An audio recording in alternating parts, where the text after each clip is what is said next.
Modern Yu-Gi-Oh! Has a reputation for being incredibly fast-paced. Cards are jam-packed with multiple card effects, and games tend to only last a few turns.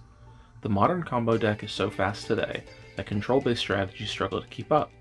With the inability to keep pace, control strategies resort to slowing the game down, and the easiest way to do that is through floodgates. A floodgate is a continuous effect that restricts one or both players from performing some action. Some floodgates exist in a strange middle ground of general opinion. Cards like Secret Village of the Spellcasters and Domain of the True Monarchs require the player to control a certain type of monster or forego having an extra deck.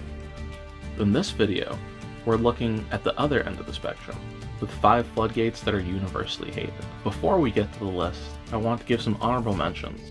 Necro Valley, Barrier Statues, Macrocosms, Imperial Order, Inspector Border, The Last Warrior from Another Planet, Summon Limit, and El Shaddal Linda. At number 5, I'm kinda cheating as it's 2 cards, but I feel like it's only appropriate to mention them together. We have Gozen Match and Rivalry of Warlords. Rivalry of Warlords was released in Magician's Force in 2003, and 5 years later, Gozen Match was released in 2008's Crossroads of Chaos. Rivalry locks each player into one type of monster, and Gozen Match locks each player into one attribute of monster. And if the player controls more than one type or attribute, they must send monsters from their field to the graveyard until they control one type or attribute. Rivalry can be used against pile decks and archetypes with multiple types of monsters, although Konami tends to design archetypes that are a single type and attribute. Decks like Ryzeal, Blue Eyes, and any deck that plays an engine like Fiendsmith could all struggle against Rivalry. Gozen is strong against decks that play multiple attributes. This is less common, but there are exceptions like Dragontail, Vanquished Soul, and Altergeist. Each has their value in different situations, but as the extra deck has become more of a toolbox, Gozen and Rivalry have been especially powerful, forcing your opponents into a single direction. And it wasn't until recently that both were limited to one. At number 4, we have Skill Drain, completing the holy trinity of floodgates. Skill Drain has been a controversial card since its release in 2003, and Skill Drain does exactly what it sounds like it does. Skill Drain says, activate this card by paying 1,000 life points. Negate the effects of all face-up monsters while they are face-up on the field, but their effects can still be activated. Skill Drain is incredible in decks that play monsters with high attack, as the card simplifies the game state and makes the battle phase a key component. This card has 2 counterparts in Soul Drain and Mind Drain.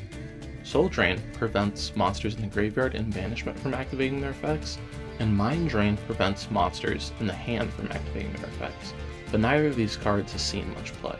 Skill Drain became particularly toxic in Snake Eye decks, as Diabellstar the Black Witch could use its inherent summoning condition to get rid of your own Skill Drain, effectively being able to turn it on and off. At number 3 is the spiritual successor to Rivalry and Gozen Match. There can be only one. This is one of the more recent cards on the list, coming out in 2018's Extreme Force. There can be only one, or Tikbu for short, is a continuous trap that says, each player can only control one monster of each type. If a player controls 2 or more monsters of the same type, they must send monsters to the graveyard so they control no more than one monster of that type. This card's design makes no sense to me.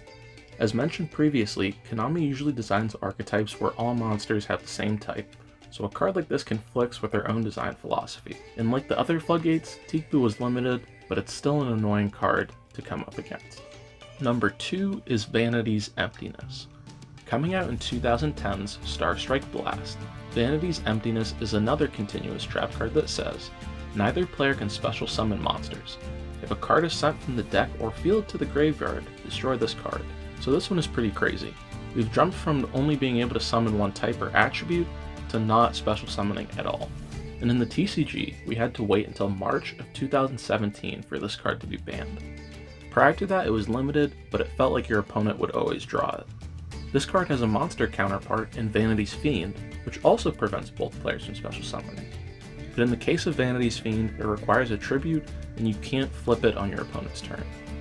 In the future, I could see Gozen Rivalry and even Skill Drain being semi or unlimited, but there's no chance that Vanitys Emptiness ever comes back. And speaking of never coming back, you probably could have guessed it before clicking on the video, and it might even be in the thumbnail. Number 1 is Mystic Mine. Mystic Mine was released in 2019's Dark Neostorm. It is a field spell that says, if your opponent controls more monsters than you do, your opponent cannot activate monster effects or declare an attack. If you control more monsters than your opponent does, you cannot activate monster effects or declare an attack. Once per turn during the end phase, if both players control the same number of monsters, destroy this card. Easily one of the least fun cards ever printed, Mystic Mine took Stun to a new level, and with cards like Metaverse and Demise of the Land being able to activate it from the deck, Mystic Mine was consistent, something that a lot of other Floodgates aren't. The application of this card across its lifespan was very unique. It was initially just played in stun decks to slow the game down completely and use win conditions such as Burn with cards like Wave Motion Cannon and Cauldron of the Old Man. And although it wasn't as popular as Burn, Mystic Mine Exodia was also playable utilizing cards like Shard of Greed and Ledger of Ledgerman. It later found its way into Sky Strikers, and eventually every deck would play Mystic Mine as it was a powerful going second tool. And it was eventually banned in December of 2022 after years of community outcry. And that's the list. What's your favorite Floodgate? Or I guess least favorite Floodgate? Leave it in the comments below. And if you enjoyed the video, leave a like and consider subscribing to the channel, and hopefully I'll see you in the next video.